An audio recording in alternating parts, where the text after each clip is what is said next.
This is We All Be News and Radio. Ron Hurd. Get up out of bed. Let's go. Let's go. Ron Hurd. That's the word. Get out of bed. Give me a jingle. My number 051. Get out of bed. Let's go. Don't be afraid. This is Herb Smith calling you. Herb Smith. All right, I know you're famous and all that kind of stuff, but let's go. Get out of bed.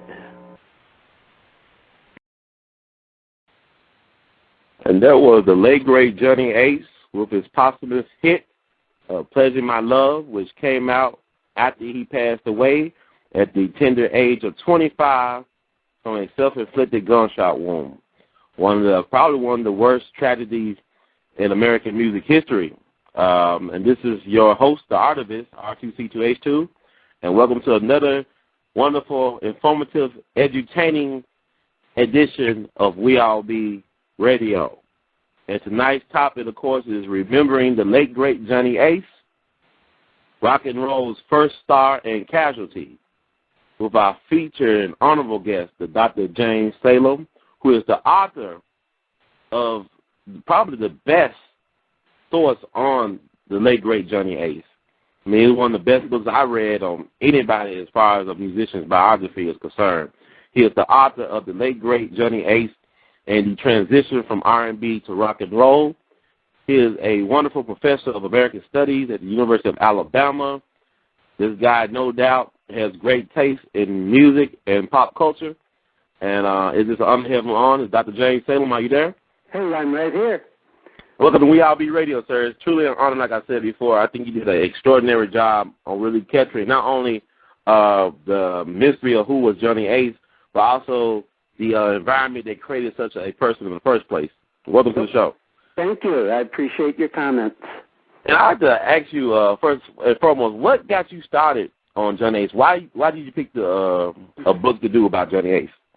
Well, I was always, what I was doing, I was going to write a book about what I called the season of 1954-55.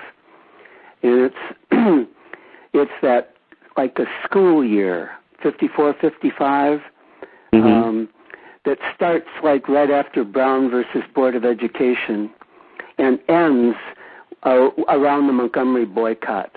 In that season where rock and roll happened, James Dean youth movies happened. It was a dynamic period, in my view, invention of American youth culture, the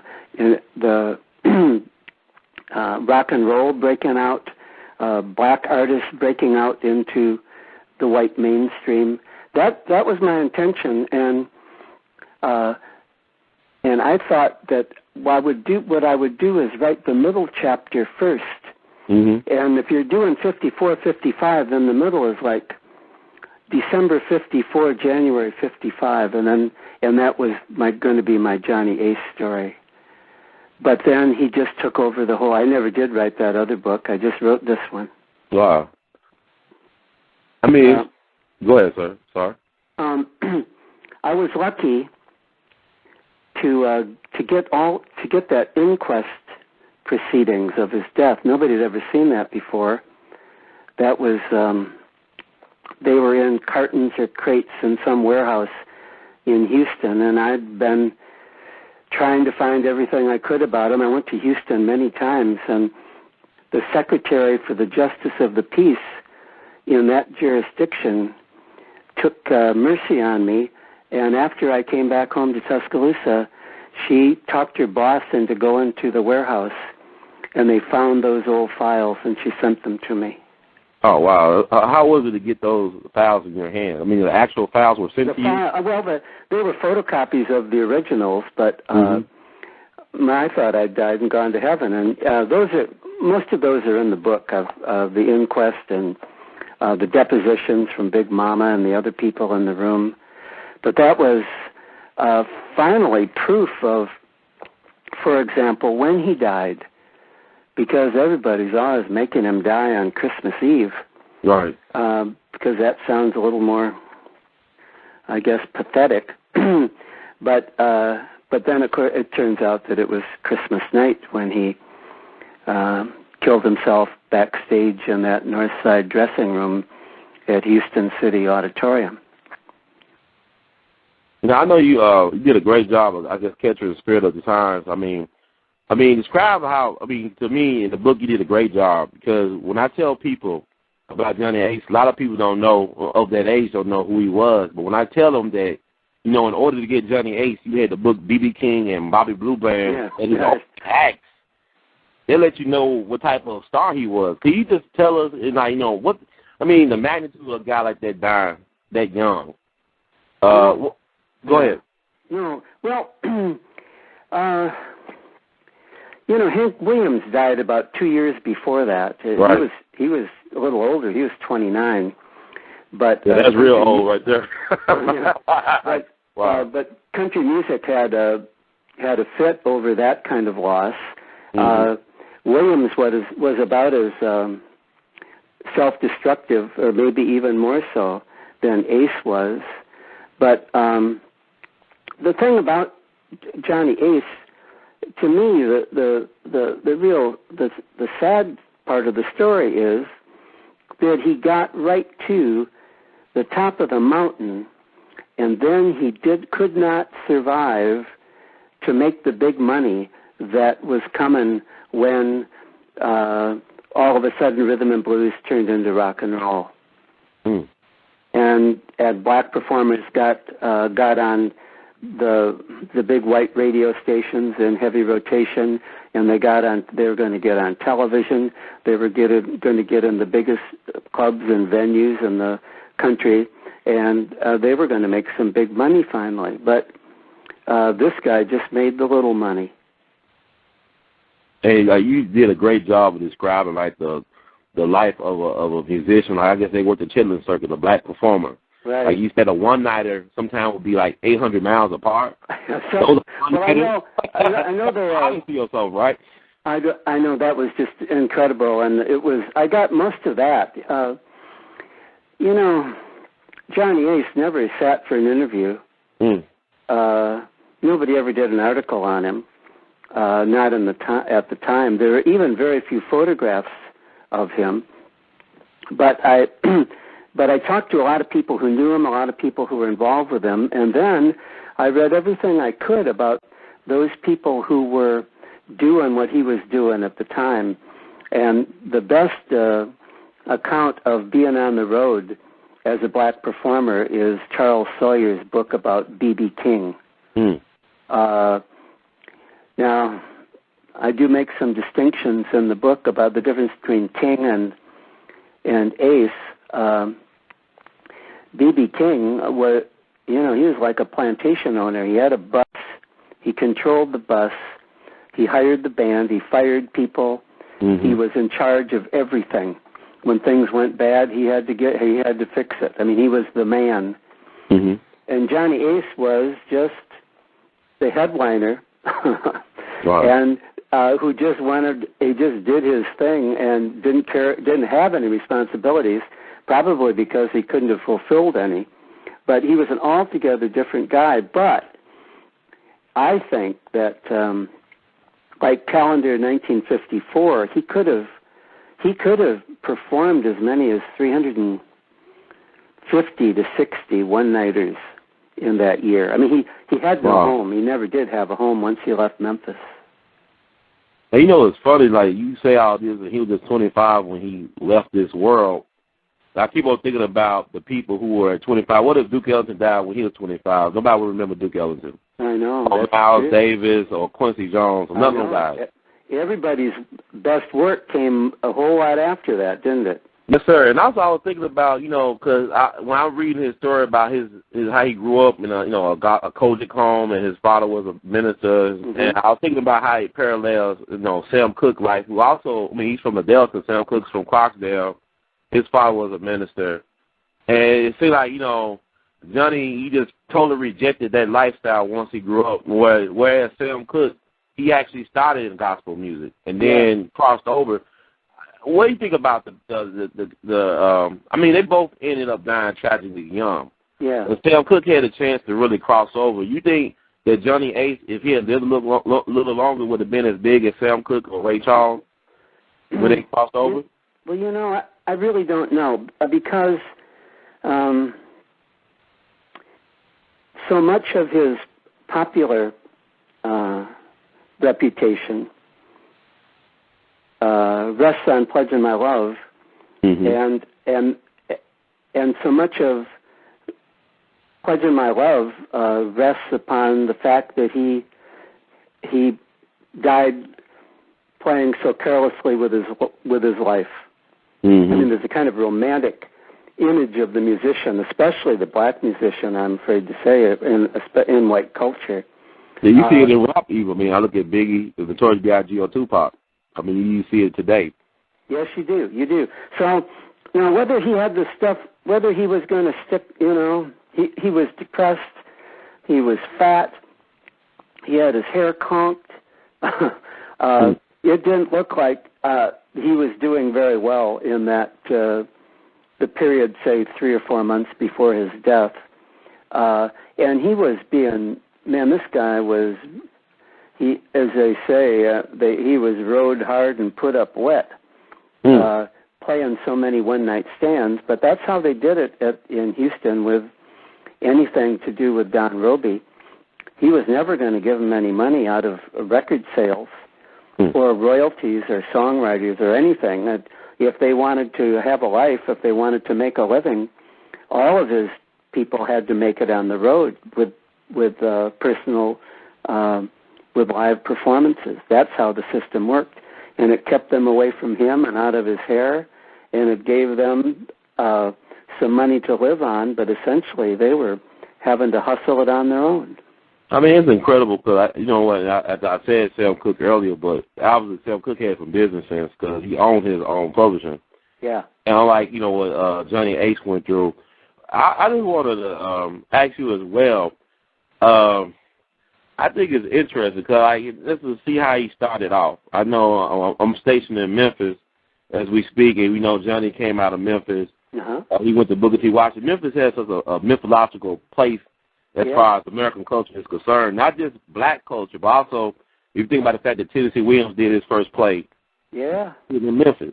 Right. And you know, Richard Wright, you know, a black author, one of the greatest of the 20th century of any color, grew up in North Memphis. You think about, you know, Booker T. Washington, where, you know, so many phenomenal musicians came out of Booker T. Washington, or you look at Jimmy Lawrence from Manassas High School. I mean, he comes out this rich heritage. And you haven't even mentioned Elvis yet, have you? I haven't mentioned Elvis with the Hughes.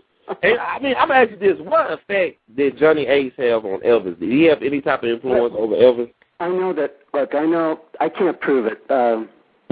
But I know that Elvis haunted Beale Street, where they knew. And I like this. Someone told me they knew him by face. I mean, they didn't know who he was, but he'd been around there. He bought his clothes at Lansky's, you know, and he'd been around. He was bugging them about the clubs. He was always trying to get in. I mean, Elvis was like black churches better than he liked white churches. But I'm pretty sure that Elvis saw Ace perform at the Mitchell Hotel or at the Club Handy, maybe, that was down a floor. I'm just pretty sure that he did. And then, of course, then the irony is that Elvis puts out Pledging My Love as the B-side of his last record. Oh, wow. And and Ace's last record, the A-side is Pledged My Love. So I think there was a connection there. Ernest Withers, the photographer, said that Johnny Ace was a lookup for Elvis.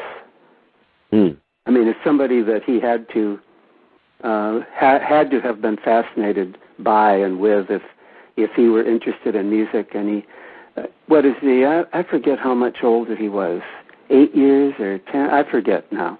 But enough so he could be a lookup for Elvis. Yeah, I was thinking, like, it's funny because they're like different sides of the same coin, so to speak. Here you have a black man that sound white, you have a white man that sound black, and Memphis, one from South Memphis, Johnny Ace, the other from North Memphis. Yes. Yeah, Tupelo. And like they like to say, I mean, you got, yeah, go ahead. And the people were both, I mean, Johnny's father came from North Mississippi. Mm-hmm. And so did Elvis's people come from Mississippi. The interesting thing, the real reversal is that the Presleys lived in project housing, and the Alexanders, Johnny Ace's family, were said to be a substance family. The father had a steady job, worked at the Army Depot, and had a couple churches on the weekends. So they were only in America, right? Huh? Only in America. Only in America. I'm actually also you mentioned the Mitchell Hotel and the Club Penny. How important was that in the life of the Memphis musicians? How important was Andrew Somebody Mitchell's? From what I know about the 50s, first the Mitchell Hotel was the colored hotel in all of Memphis. So anybody who was any African American musician who was playing Memphis from out of town would stay there. Had to stay there. No other place to stay. And the reputation was that after you played, didn't matter where it was, in Arkansas or up in, when you got done playing, you went to the Mitchell Hotel to get a cup of chili and then to jam. And they did it all the time. Everybody did it. It was the one place where the hot music happened virtually every night and virtually for all night. So, and Andrew Mitchell, they called him Sunbeam, was something of a benefactor, I think, for musicians. And when they were down on their luck, I think he helped them out. This is, when Ace left home when he was 21, I think. He was 21 when he left home. He married this 16-year-old girl who was pregnant, and he dropped her off at his family's house, and he never lived at home again. If he ever lived anywhere, it was at the Mitchell Hotel. But he was never in town for more than a couple days ever in a year. And when he died, the only possessions he had were in a couple boxes at the Mitchell Hotel. I mean, that's crazy. He sold all these records there. I mean, sold out, out one-nighters, whatever, and, people like B.B. King and Bobby Blue Band, all, Rock and Roll Hall of Famers, whatever, blues icons. I tried to get him. I tried to do that. I was not successful. Listen, Johnny Ace isn't even in the Rhythm and Blues Hall of Fame. He's not? No. I mean, what's going on? I mean, that thing is it's just a bunch of phony balonies who run those things. But why not the Rock and Roll Hall of Fame was an early influence? Obviously, he fought, his torch songs, the way, it's incredible. Doesn't make any sense, does it? No, I mean, what do you feel like over your years of, how long did it take you to write the book in its totality? How long did it take you to write this? I know it was a labor of love. I know. It was 10 years, I suppose, but not the writing. The writing was, maybe, I don't know, 18 months or so, but it was just learning everything I needed to learn. And that's, of course, if you're an academic, that's the fun part of it, is the learning. Hard part, then, is sitting down and taking it in is the fun part, and getting it organized and putting it on paper is the hard part. So I really did. I took my time, and I found his photographer, and I found the guy who discovered him, and I found the engineer whose studio he did most of his recording in Houston, and I found the woman who was his manager and who worked for Roby. Evelyn Johnson, right? Evelyn Johnson, which is an incredible story in itself. I know. I think she passed away because her birthday cards the last 2 years have come back with no such address. I think she's gone now. I lost track of her. Everyone everyone in the business was amazed that she talked to me, because she never talked to anybody. Wow. But I said I wanted to bring my wife with me to meet her, and that she said okay. Oh, wow. And so I went with my wife, and that was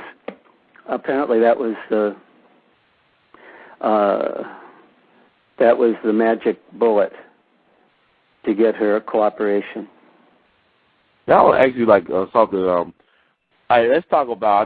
I guess go back a little bit about how was Johnny Ace discovered. Like what? I mean, I know he was in a group with B.B. King and Bobby Blue Bland and Earl Forrest and Adolph Duncan called the Bill Streeters. It was B.B. King's group, of course. Well, this is the story. David James Mattis. David James was his radio name at WDIA. Mm-hmm. He had this. Well, I'll take it back further. Mm-hmm.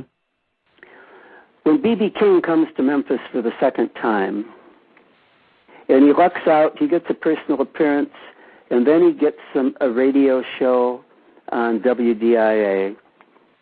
And on WDIA, on his radio show, he promotes his personal appearances.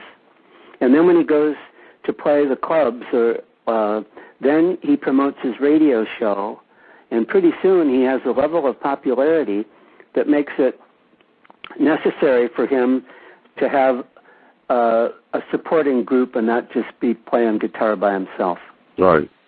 So he puts one together, and the first musician, almost everyone agrees, the first person he hires is Johnny Ace playing piano.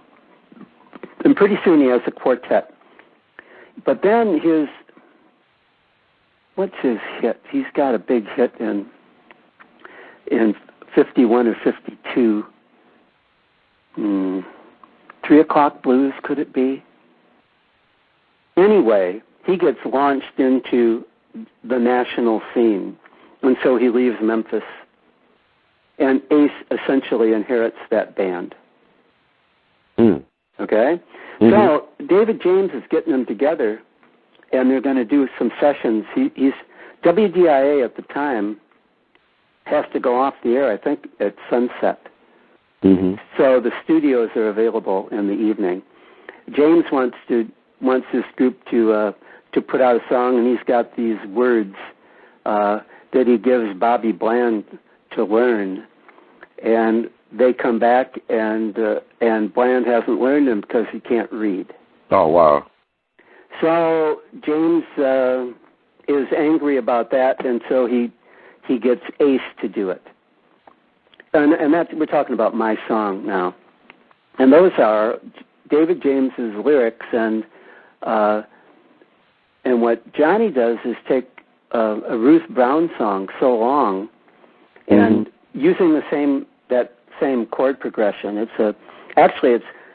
a 1 minor 6 minor 2 5, and he uses that. That's what Ace does, and he does it 4 or 5 of these songs of his heart ballads. And he just fakes out a new melody using James's lyrics, and that's My Song. And it starts getting, people who hear it really like it, though it's pretty crude. Do you know this song? Have you heard it? Oh, yeah. I'm going to play it right now. Okay. So people can understand what you're talking about. My Song by Johnny Ace, and we'll be right back on We All Be Radio. And that was My Song by the late, great Johnny Ace, and this is We All Be Radio. And I'm back with Dr. James Salem, one of the best authorities on the life and greatness of the late, great Johnny Ace. How you doing, sir? Good, thank you. Yeah, you are such great. You got great timing, because that's all I'm trying to get you to do. Try to introduce the song. Okay. So people get an idea about what you're saying about the crudeness of the background, but you look at his voice. I know. Well, the voice has got something. This is, the industry is going to call this a heart ballad. Mm-hmm. And the piano is out of tune, kind of, and the mix is not all that great, but people who heard that song heard something very nice about it. And Mattis, Duke, makes Duke records. He makes a number, and he designs a label that looks like the front of a Cadillac. Uses purple and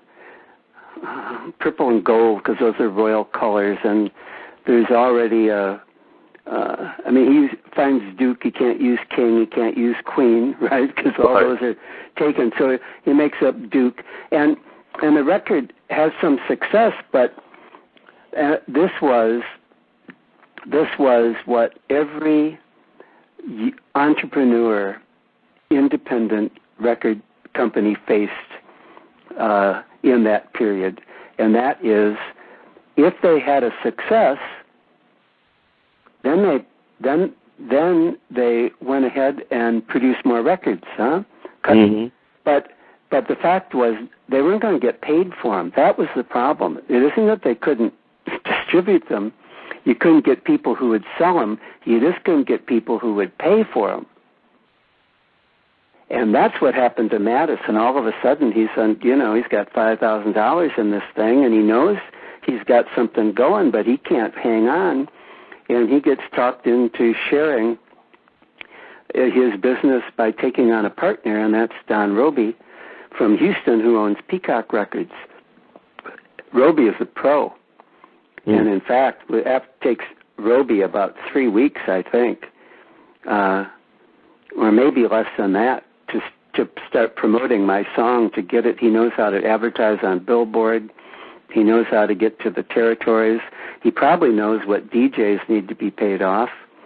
And all of a sudden that thing takes off, and it's a hit it's the number one song in R&B for more than 2 months. Oh, wow. He took that little song, like the crudeness of it, yeah, and Valentine, and made it to a hit record for 2 months. Made it into a hit record. It was 9 weeks number one. It was 20 weeks on the charts. 20 weeks, that's what, 5 months, huh? 5 months. Yeah, wow. And now Rhythm and Blues, it didn't operate exactly like pop music did, because none of these independent and indies had national distribution for their records. They couldn't get them out to every place in the country on the same day like RCA could, or Decca, or any of the big guys. So they kind of worked they're called territories, You start with New Orleans and go to the Carolinas and get Harlem. You had to do them almost one by one, sometimes driving there with the records in the trunk of your car. But Roby, Roby was a man. He was probably a gangster, kind of. That's what we believe. That's what a lot of people believe.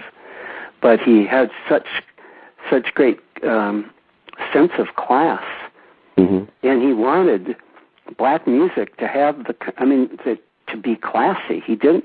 The whole thing of gut bucket blues did not interest him, because it was old timey and it was low class, right? And he liked this classy stuff that had some musicality to it, and so that's what I think he heard in Ace was, this guy has got some pipes. This guy's got some class, and so he buys him suits and gets him a band, and pretty soon he's on the road and working on the Roby plantation. You said Don Roby, you said gangster. What I thought of while I was reading him? You did a great job of they basically adding flesh to the bone of the character of Don Roby, because when I first read about Don Roby in your book, it's like he's a cross between a Barry Gordy and Russell Simmons and Suge Knight. Yeah, okay. He's like the character you love to hate, though. He's like he's like one of those villains or whatever that you really like and you admire and you respect, because he got so much complexity to him. That's true.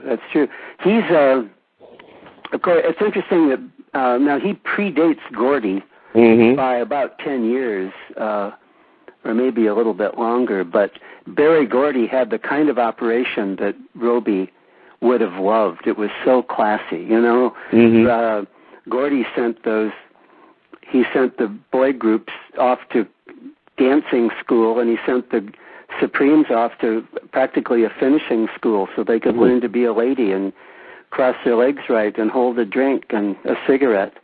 I mean, he wanted it. He wanted to be the top of the top, and he got that sense. That's what Roby wanted too. That's why he liked Ace, I think, because he heard in him the kind of class that would bring respect to the kind of rhythm and blues.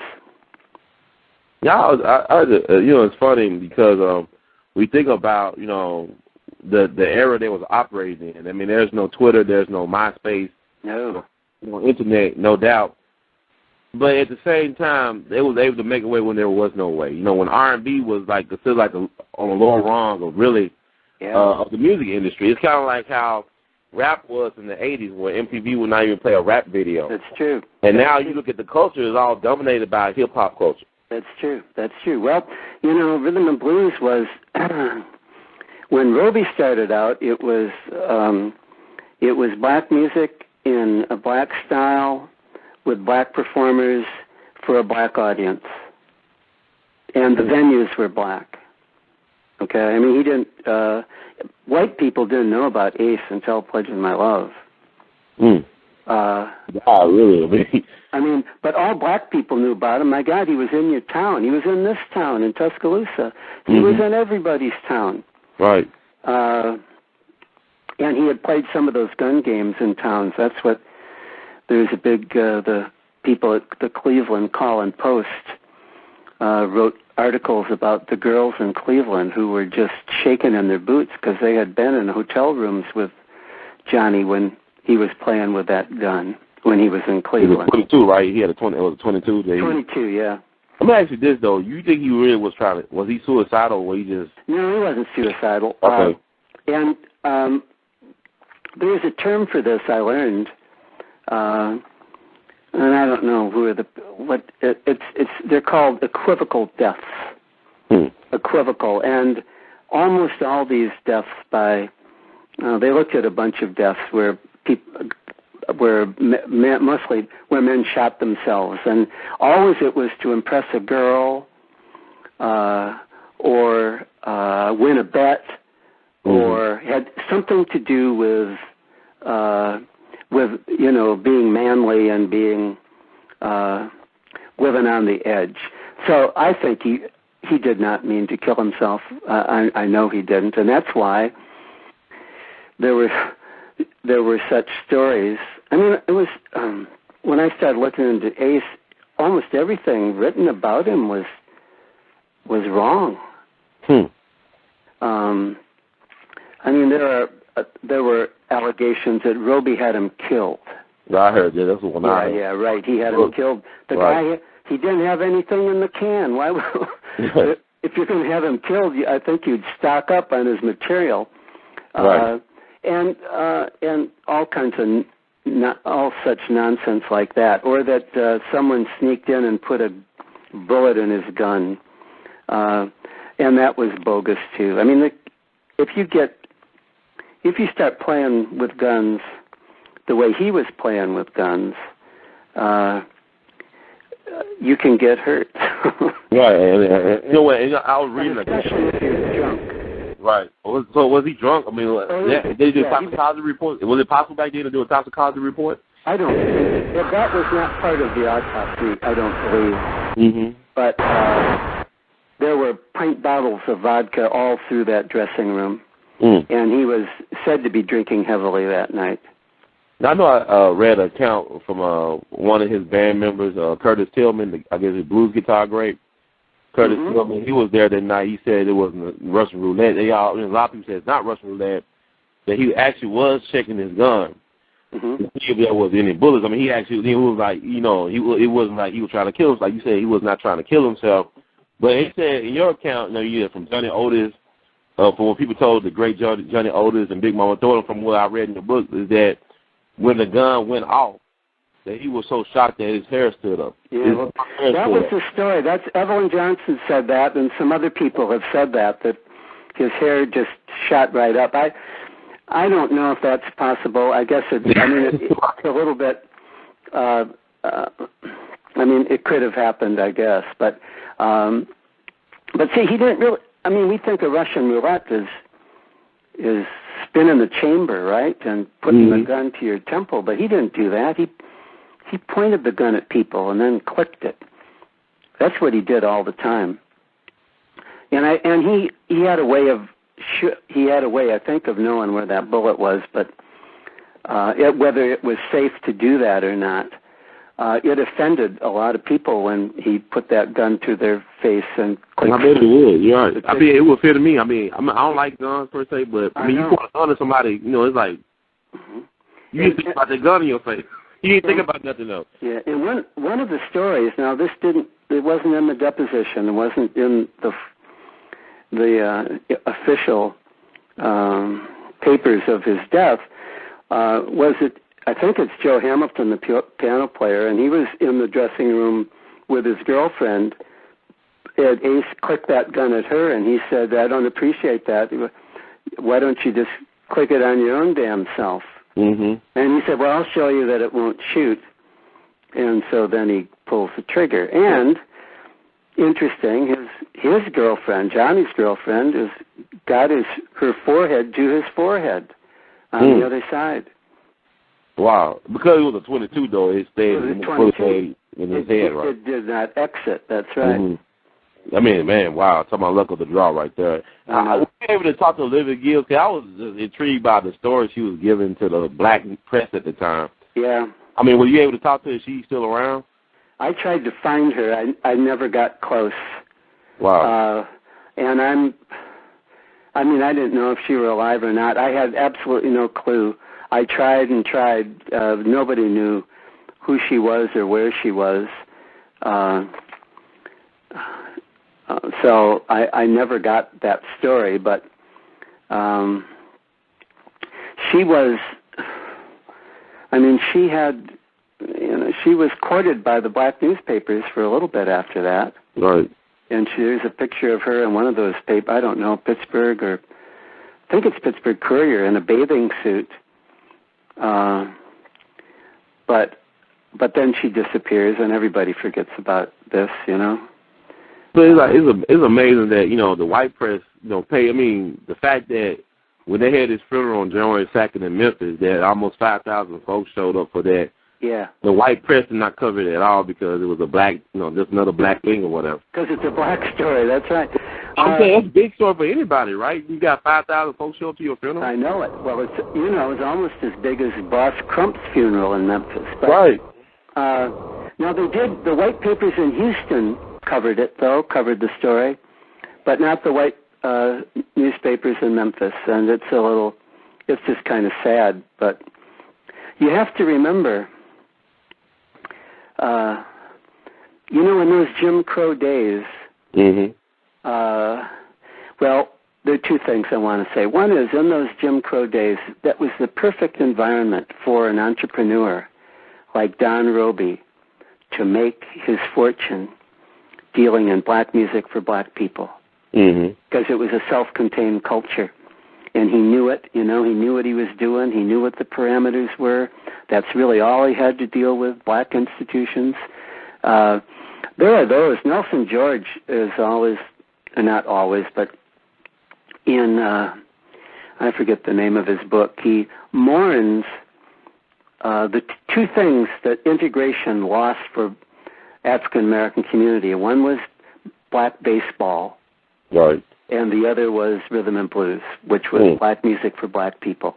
Now, there's a lot to gain, but those are two things that went out, and didn't come back. But and now I forget what was I going to say? What did you ask me? Now it is so much coverage. We're talking about the lack of coverage from the white press. Oh, the white press. Yeah. Okay, I got you. Now, black culture was not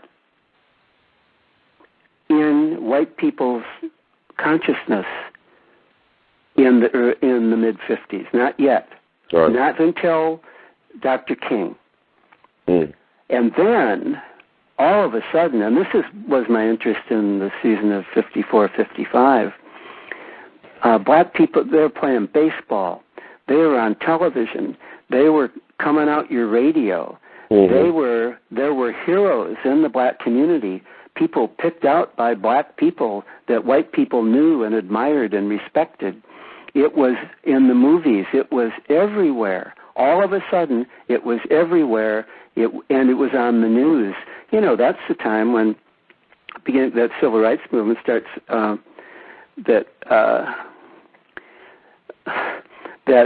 network NBC, ABC, CBS, they have to go to a 30-minute newscast in the evening. They've only been 15 minutes forever. But starting with Emmett Till and Dr. King, hell, and there's 15 minutes of civil rights stories to do before you can even do the world news. So at that point, white folks begin to understand they live in a biracial world, and I think before that they didn't have to think that. Yeah, we got a call. Man, it's fascinating stuff. This is wonderful stuff. Area 205, you're on the area code 205. Yeah. Yes, this is Linda Beto in Tuscaloosa, Alabama. Oh, Dr. Beto. Oh, it's an honor. Hey. Welcome to We All Be Radio once again.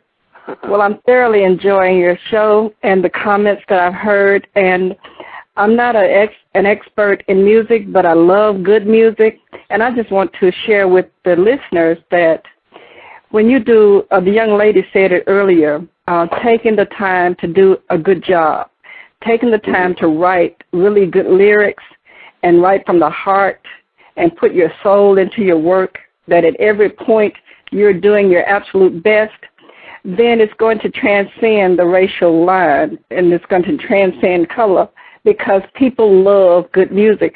I laughed the other day. I don't even remember what city I was in. I think maybe Cincinnati. And this white guy, middle-aged, and he was singing rap and walking down the street just laying with it. I knew the lyrics, and I just laughed out loud because you think of that kind of music as kids sing it, but obviously it was a good song. He loved it, and he was enjoying it. And so even not only just age or color, it transcends age as well because, again, a good song will last a lifetime.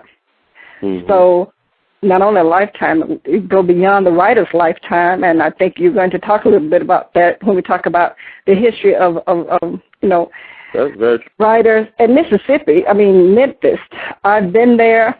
I love Memphis music. And one other thing I'm going to say, and I'll get off the phone, and that is we need to see value in ourselves and in our work.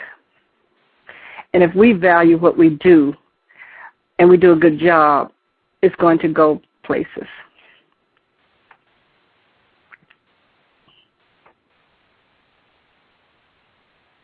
Oh, yes. Dr. Beto. We have some technical difficulties for the moment. We're going to get back on Dr. Salem. We thank Dr. Beto for calling in. She's the co-author with her husband, the other Dr. Beto, The Black Maverick, T.R.M. Howard, Fight for Civil Rights. That's a book that came out this year, one of the best books I read in my lifetime. We're going to try to get Dr. James Salem back on, and this is a perfect time to play one of Johnny Ace classics, The Clock. Tick-tock, tick-tock on We All Be Radio. And we're back on We All Be Radio. The late Johnny Ace, The Clock. I believe produced by Johnny Otis. To me, Johnny Ace is Michael Jackson. Johnny Otis is Quincy Jones. And I've got Dr. Salem back on. How you doing, sir? How you doing? Thank you. Yeah, that was an Otis. Otis is playing that clock on his drum. Wow. That's his. But I never did like that song. It's just so. It's so depressing. I agree. But actually, like Johnny Ace, I wouldn't call him necessarily a one-trick pony, but it's like that was his style, the melancholy, it was heartbreaker songs. And I thought he sang some great blues on the flip sides, but nobody was ever interested in his blues sides. Black customers weren't interested, and white folks weren't either. So I thought that was too bad. But they wanted that heart ballad, and he gave it to them. Let's see, 1, 2, 3, 4, 5, 6, 7, 8 times. One of them was after his death and had hits on all of them. Wow. And yet a guy like this is not in the Hall of Fame or rock and roll, blues. There's no brass note for him on Bill Street. He's not talked about in Memphis at all. I know. He's kind of like an afterthought. But then I keep on reminding people, this guy, in order to get him, you had to book B.B. King out the Blue Band as his opening act. Yeah. That's terrible. When we think about all this, you think about the fact that it always wonders my mind how a person can be so famous and influential during their time on Earth, but all of a sudden they become a footnote in somebody else's story later on. Yes, I know. It's strange for him to have been so forgotten. There's this I forget the name of it. There's a big blues encyclopedia, almost 800 pages long, that does not have a Johnny Ace entry, that was published in the late 70s or early 80s. You can see his name if you read the B.B. King entry or the Bobby Bland entry, but he's the guy. He was way ahead of him, and for the 4 years when he was, he wasn't even 4 years from. It was really 2.5 years that he was on top of his game. That's a kind of a short career. Yeah, you said actually 18 months. Yeah. That's and 21 sides. More like 18 months. Huh? It's like 21 sides in 18 months. He did 21 songs in his catalog and all. Including the Midnight Hours one he did for the Bahari Brothers. Yeah, that's true. 21 sides. But, it's kind of like a Robert Johnson story, so to speak. Here's a guy who probably, it'd probably be a resurgence because Robert Johnson wasn't as well known as a lot of his peers when he was around. No, I know, but then he became a legend, and and he's still a legend. At one time when I started doing this book, I thought maybe it would have a whole lot more exposure than it did. I thought it would be more successful than it was. And I'm proud of it. And it's a university press book. It's an academic book, and that's fine. But I thought there'd be somebody out there who would remember Johnny Ace, but the trouble is almost nobody ever heard of him. Except for the older black crowd. Except for the older black people. And the older black women, my God, they love him the way white women love Elvis. It's the same heartthrob for them. And most older black people, if you ask them about Johnny Ace, the song that will come immediately to them is The Clock. That's the one that they remember so well. It's funny, I think about that. If you place it, because I was looking at black music differently from, let's say white-produced music. When I think of Duke Ellington, I always tell people Duke Ellington was a historian who wrote music. He was a historian. He captured, the history of black Americans in his journey. And I'm thinking about The Clock, and it's it plays on something, even W.C. Handy's, some of his blues, St. Louis blues, it talks about the very real reality of lynching. Yeah. And I hate to see when the sun goes down. You get those little signs, and, if anybody knows anything about the young W.C. Handy, he had a temper. I see. And he was known for pistol whipping a couple of white people in all the wrong places. And he's the son of a preacher man, but he had this fire. And I think about, these blues guys and the stories and stuff, these songs. And I think about the boys, he said, the sorrow songs. And I think about The Clock. The clock could mean that your man was taken away by the Klan, like Emmett Till. I see. And he might not be coming home anytime, so he might be taken away by the man, like Douglas Blackburn's book, Slavery by Another Name, illustrated. I never. No Turner Coming Home. I never gave it that kind of reading. That did not occur to me, but there was something hypnotic about that song. And that's the #1 song for 5 weeks, I think, on the R&B charts. Oh, wow. That's a long time. Pop music comes and goes real fast. But these things, in rhythm and blues, they were like anthems, and they stayed around forever. I mean, and we still lived in the jukeboxes. You know, that's where most people heard them, is on the jukebox. I mean, it's amazing how the industry, so many things changes, but so many things remain the same. Yeah. You know how how the industry is always so slow behind what's really happening out in the streets. Like I think about, we were talking about some being Mitchell's, or Mitchell Hotel and Club Handy. I was thinking about the bebop days of New York, Monroe's and Minton's, where these guys, you had a recording band in the early part of the 40s because they were fighting over the radio or whatever. And you had all these musicians jamming after hours, coming up with all this stuff. And I'm thinking about these musicians were nobody but Thelonious Monk, Charlie Christian, Charlie Parker, Dizzy Gillespie, Oscar Pettiford, all these great musicians that's jamming, young. And I think about the Mitchell Hotel where, you said $5 and a bowl of all-you-can-eat chili. Yeah. And you had Bobby Blue Band, Junior Parker, Johnny Ace, B.B. King, Fred Ford, Honeymoon Garden. You can name all these guys. I mean, some of the great jazz musicians of the late 20th century. I mean, George Coleman, Charles Lloyd, Finest Newborn. These guys come out of this scene, which is incredible for me. Like, also you look at the school scene, because I work with young people in Memphis schools, and I always say that they should make it a part of the curriculum that these kids learned about the history of their high schools and neighborhoods, because there's some phenomenal people. There were. And changed the world came out these schools and not these public housing projects. Yeah. These neighborhoods, and if these kids knew, they would do better. I believe that because I talked to some of them, and some of them want to know more, especially about Johnny Ace. Well, tell them. Tell them. But I think you plan to see what it is, and you plan to see the season is now. Okay, well, I'm delighted to hear that.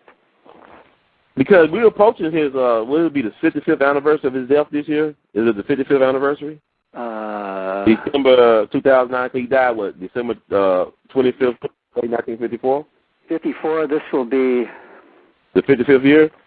50, yes, it'd be 55 years, that's right. Let me ask you this, have you kept in touch with his family? Because I thought it was a great thing what you did. It was a very honorable thing. Because you said this is an academic book, but I thought this is your magnum opus. This is like something that you were put on this world to do. Well, one thing that did make me happy is, I found out his royalty money was going to England. Mm-hmm. I got that stopped. I got him affiliated with BMI as a writer, and so that his widow earns the royalties that I mean, most of them are gone, I suppose, and they'll never get. Roby took songwriting credit for almost everything that Ace did. He couldn't write. Like what Elvin Jones said, he had a 10 ear for music. Yeah, he did. And he ended up with 1,200 copyrights. Wow. And he didn't put out anything that he didn't have, that he didn't write or co-write. But he wasn't the only one in the music business to do that in that time. And he's probably not the only one who does it in this time either. But and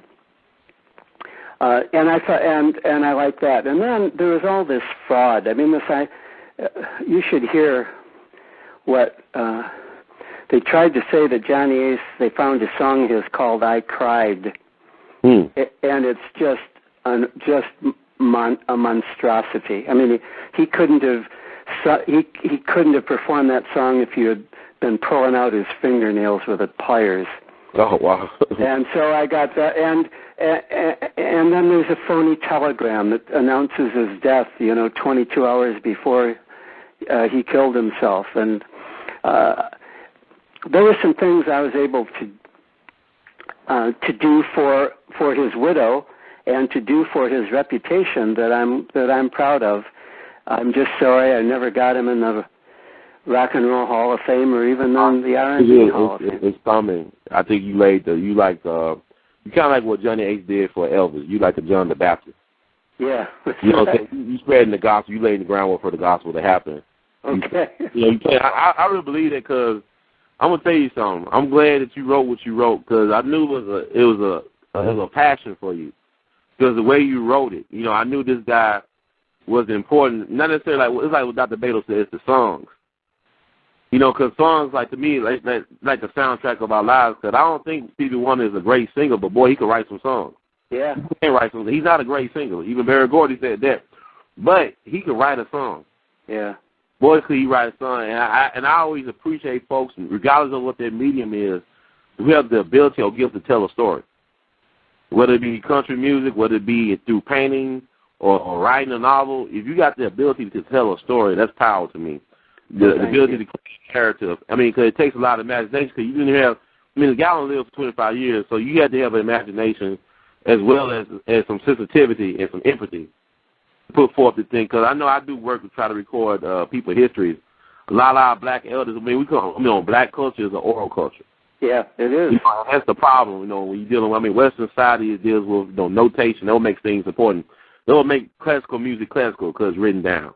Yeah. So jazz to me is classical. Beethoven and Charlie Parker, both equal geniuses. That's elite music, both of those. Right. You got to know something to appreciate those. Mm-hmm. That's it. Well, it's been fun talking to you. That's what I really enjoyed. And I want to ask you, have you kept in touch? Is his widow still around? The last thing, I've talked with her within the year, I guess. I think she's retired now. But there was a new way of making money for musicians, and it's when, I got to get this right, it's the digital transfer of the music, and the royalties for that go to not the songwriters or the song publishers, but the musicians who played on the cuts. And I did a thing, I forget what the name of this place is, Soundstage.